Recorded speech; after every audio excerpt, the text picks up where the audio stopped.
Imam Ja'far Shadiq itu putrane Sunan Ampel yang sewu. Jadi kalau Sunan Kudus ini dikatakan putra dari Sunan Ampel, berarti Sunan Kudus menikahi keponakannya sendiri. Nah ini secara hukum fikih udah amburadul tadi lupa itu.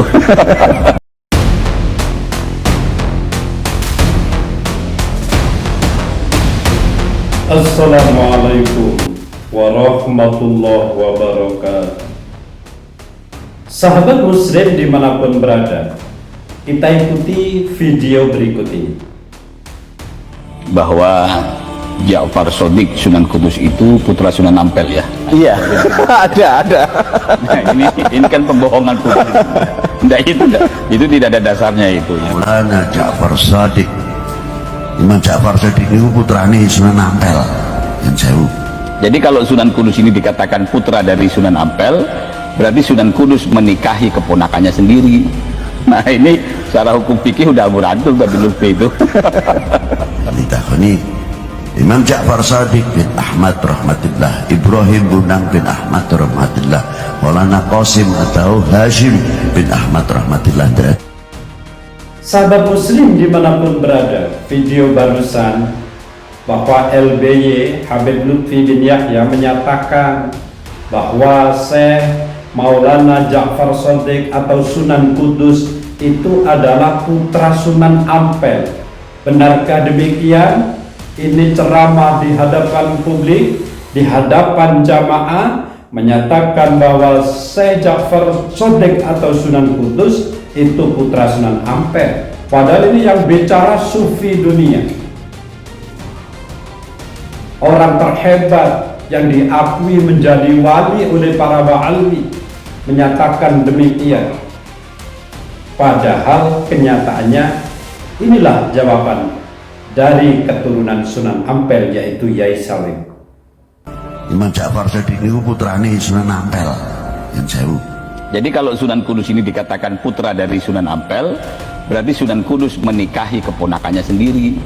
Nah ini secara hukum fikih udah amburadul tadi lupa itu.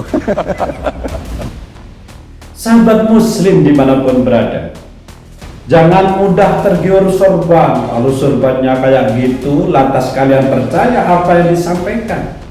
Seperti yang dia sampaikan tentang sejarah NU, bahwasanya katanya LBY yang mampu mendirikan NU itu hanya 2 orang, antara Habib Hasim bin Umar bin Yahya Pekalongan atau Muhammad Khalil Bangkalan Madura. Itu kan konyol, tidak ada itu. Habib Hasim bin Umar bin Yahya Pekalongan, tidak ada. Itu mulai dimasukkan menurut dia sendiri. Ya inilah yang dinyatakan membelokkan sejarah NU. Ini fakta, bukan fitnah. Dipakai pikirannya. Jangan mudah tergiur dengan sorbannya. Jadi mereka ini apa ya? Katanya seorang wali, seorang yang hebat, nyatanya membelokkan sejarah NU, merubah sejarah Jatman, merubah struktur istilah di dalam kepengurusan Jatman. Jatman dirampas, dijadikan Patman di luar struktur NU waktu itu. Pemalsu makam, pemalsu sejarah. Masa ini seorang wali? Doktrin yang sudah ratusan tahun, jika tidak sesuai dengan fakta syariat Islam, buanglah, bahwa mereka itu hanyalah ulama abal-abal. Karena kenyataannya mereka ini didatangkan oleh Belanda. Cerita Habib ini tidak pernah ada di dalam sejarah, kecuali dulu menjadi Utsman Yahya itu menjadi muftinya Belanda, yang mengharamkan kita melawan Belanda. Justru itu Habib yang jelas itu tertulis dalam sejarah. Kalau Habib berbisik ke Bung Karno kapan? Dan tidak pernah ada cerita itu. Gitu. Orang boleh mengatakan ya, oh, mungkin Bung Karno bicara berdua, ya tidak ada. Sejarah itu tidak bicara, tidak percaya pada bicara berdua. Itu satu.